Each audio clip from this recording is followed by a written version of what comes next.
Welcome back to Farmbiz with Markay. You remember our chicks, the chicks we talked about 5-6 days ago. Now this is where we are as at today. You can see they are putting on weight seriously. Another update I want to share today, like I'm gradually stopping the heat, gradually. So though I've not stopped it totally.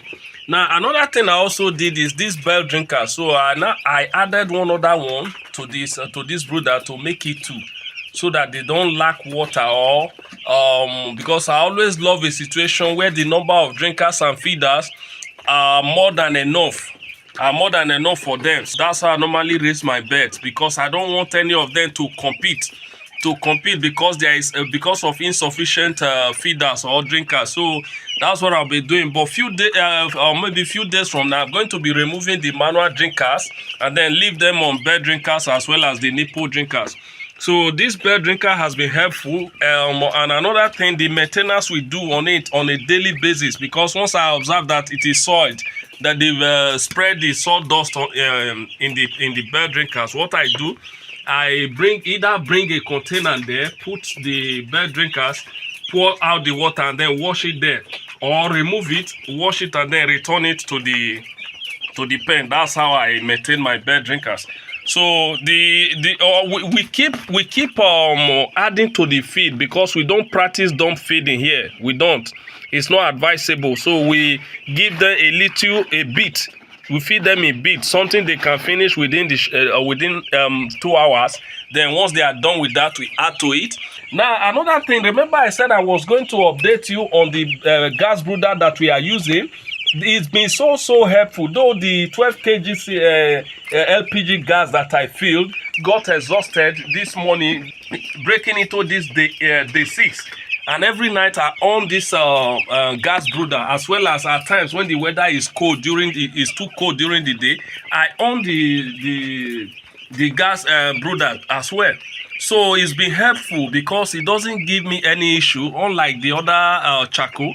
So I think I'm going to stick to this, and cost wise too, it seems to be cheaper when in terms of operation compared to charcoal. So I'm going to do a video on that, comparing charcoal and gas brooder, which is best and which is more profitable, so in brooding your chicks. So I'm going to do a video on that and then keep you updated. So it really served us well, because tonight I won't be giving them heat, because I'm going to observe them to see how if they will be clustering around one corner or huddling together, or that when I observe that they no longer huddle together, because the temperature right now has dropped, because it's evening time already and the temperature is going down gradually, and you can see they are evenly spread in the pen. So there might not be need for us to give them heat this evening, though I will still have to wake up like every 2 hours to observe them, especially those cold hours of the night. I'm still going to come and check them to see how they are doing, because we feed them 24/7. Even those cold hours, we come add to their feed. That's what we've been doing. So when I observe at that time that they need heat, we have to now bring another cylinder and then on the gas for them, so that they will have some level of heat to keep warm. But as it is now, I doubt if they will be needing that heat, because they are really doing well. Broilers are not like layers that you need to provide heat for so long. No, but for during the hot season, as early as day 3, they don't need heat anymore. But it's because the first 2 days were very cold, so that was how I had to prolong the heating period. So that is it. Now what we have here today, I've removed one of the manual drinkers, because hopefully after the vaccination tomorrow, I'm going to remove this manual drinker totally. I'm so happy about this batch that I'm raising right now. Now remember I said at day 7 we are going to be administering the first dose of Lasota to these chicks. That's our 200 dose. That's what we'll be giving them. Now that we'll do normally during the cool hour of the day. So hopefully by tomorrow evening, I'll be administering that first dose of Lasota to them. These chicks have been doing well. Today being day 6, we've not had any mortality. None has died. The mortality is 0, and they've all been active. So I also added some feeders to the ones I already have, so that they will have more than enough. It's very, very important. Now, another thing we also do by that day 8, also, we are going to be removing these tray feeders from this pen, because I don't think they've grown beyond this tray feeder right now. So we are going to replace it with this other type of feeder, so that they won't waste much of the feed or spread sawdust in the feed, because they can easily do that to this tray feeder, but if they find it somehow difficult to do it to this kind of tube drink feeder. Remember, we are going to be disposing these birds at week 5. That's when we are going to be disposing them. We won't raise them to week 6, because as a business, you need to check which one will be more profitable for you, because we are doing this for profit, not for maybe family consumption. So at week 5, maximum 5 weeks and 2 days, we dispose of these things. You won't see these birds here anymore. Now, the things you should do before administering your vaccine.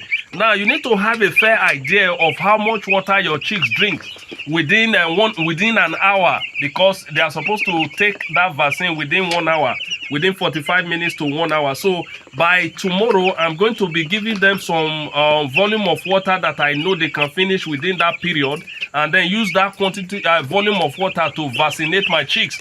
Now, another thing I also observe, because of how fast they are growing, the space is gradually becoming too smaller for them. So by tomorrow, I'll be expanding the brooder as well as replacing the litters from this pen. Though the litter is still very, very clean, it's not messed up. So, but I wouldn't wait until the whole litter is messed up before trying to replace them. No, I'm going to remove everything and then replace with a fresh litter, that is sawdust. Now, I've had some people ask me, they thought sawdust is not good for raising day-old chicks. For like how many years now, I've been using sawdust to raise my broilers from day old till maturity. So they've not been giving me issue. So all you need to do is to ensure you source your litter from a clean source. Very, very important. Ensure you source them from a clean source.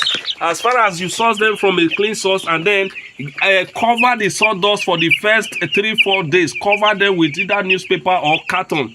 You are safe. It's very, very okay to use, because that's what I've been using, and I don't intend using any form of wood shade for now. So this is the level we are today. The chicks, they are really, really growing. No, and another thing we are going to do tomorrow is to take their average weight to see if we are on the right track.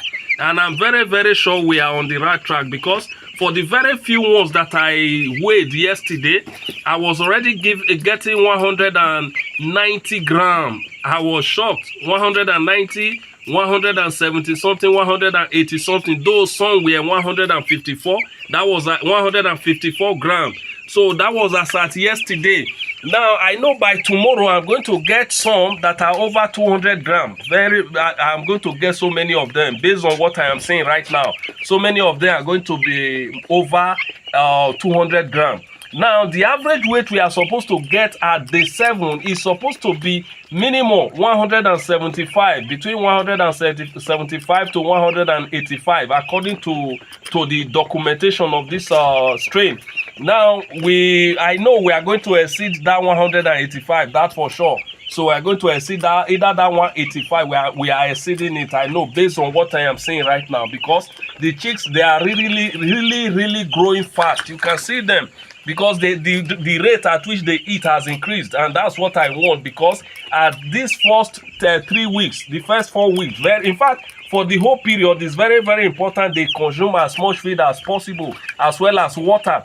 This is very, very important, because I give them light 247 so that they can see the drinkers, they can see the feeders to eat and drink from. This is very, very important. Though at times during dry season, the heat, I know there was a batch I raised as early as day 3. I stopped giving them heat because I observed that they no longer need the heat. So I stopped, and they did well. Thank you so very much for following us since day 1. Thank you so very much. I appreciate.